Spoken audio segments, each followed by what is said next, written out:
Hello, and welcome back to yet another installment of Sekhie and Vorn Read the Shock. Hello. I think we scared the cat right We there. probably did. You should also get in frame. I'm trying to. There's not There's too much space. There's enough. Well, not for the wheels to roll, okay? There's enough. It's fine. Uh, Back in our normal recording location with books to tell you all about. So I guess I'll start with a, second installment in a series I mentioned on a previous episode. But Villains Are Destined to Die, Volume 2 is now out in English. It arrived a couple of weeks ago, and I got to read it, and it is stunning. I have read farther than this volume online, but I am very much enjoying rereading this as it comes out in English. I talked about it before, but it is basically where the villainess, she starts the series with all of their love meters either at 0 or lower than 0, and it's an Otome game, right? So basically, it's death roots everywhere. Yeah. And it continues being death roots everywhere, although for some reason, weirdly depressing things seem to make their meters go up. Like, there's genuinely a point where she just, says something that's, so fucking depressing. And it's like, oh, his love meter went up 5%. It's like, oh, so he gets off on her being, depressed as fuck. Great, they're sadists.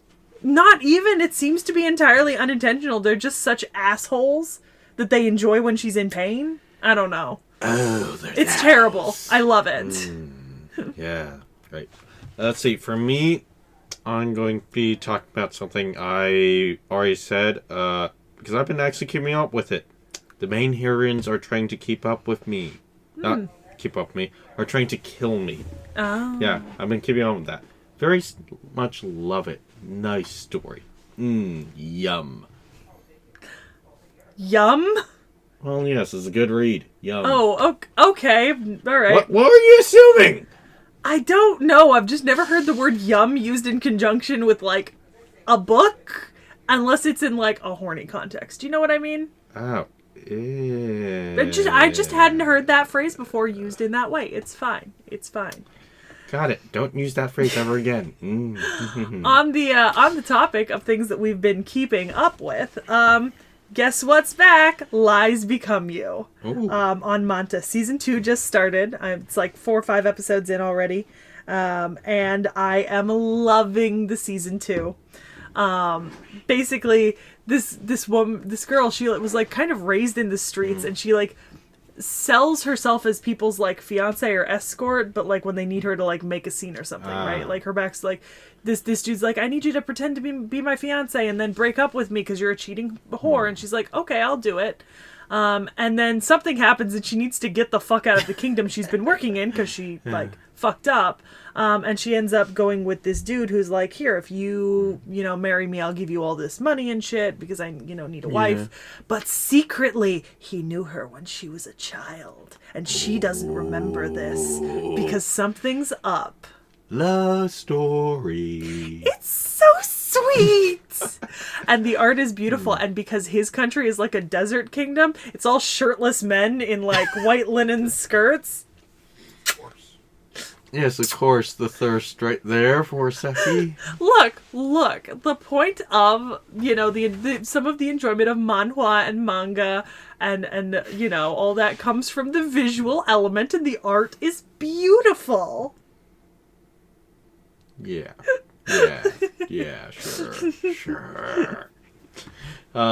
Also something I think I talked about this, but Japan summons. Pretty much, you take the country of Japan and you transport it to another goddamn world.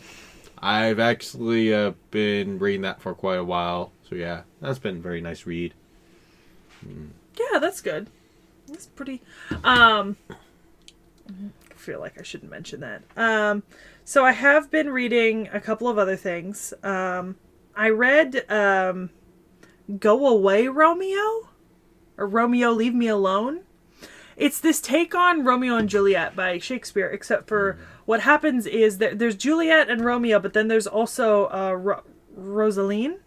And Romeo is kind of two-timing both of them, and neither of them know it, but he was like dating Rosaline and Juliet, and then he fakes his death with Juliet and runs away, and Rosalind had his baby because she was pregnant, and so she's like a disgraced noble now in Verona trying to make a life. She has no clue that he was cheating on her and ran away at this point. And at the point I've gotten to in the story, Juliet wants to come back to Verona. Oof. Which will be a problem. Anyways, also Romeo's just a gigantic piece of, like, shit. And I am adoring this take on, like, the classic Shakespeare story, you know? Castrate him. Valid! He should be castrated. Why not? Yeah.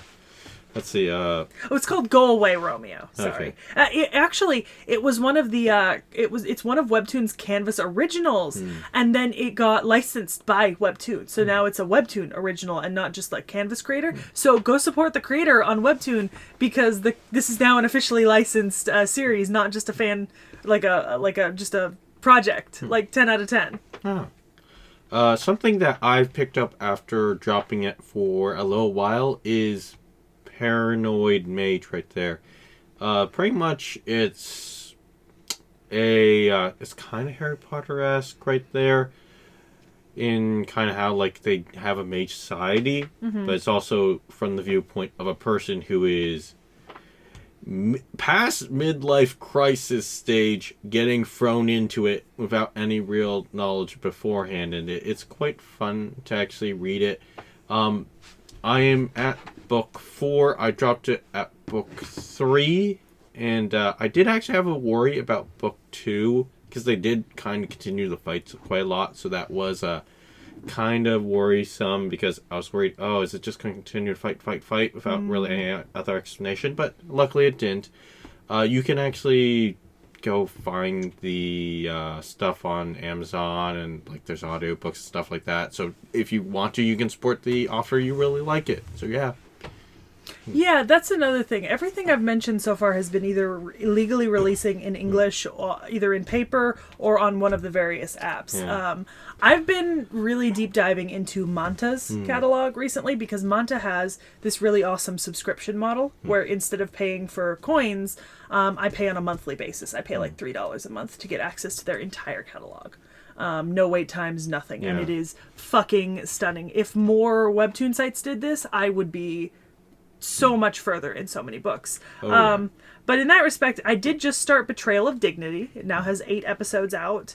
And it is not a reincarnation, nor is it an Otome game. This is just a, vaguely European set fantasy novel. And it's about a crippled noblewoman trying to save her house. And at first she's like, I'll get my sister an advantageous marriage, right? And then she finds her sister fucking around in the garden with a stable boy at the Duke's estate when they go for a ball. Which is a problem. Yeah. Because now she's sullied.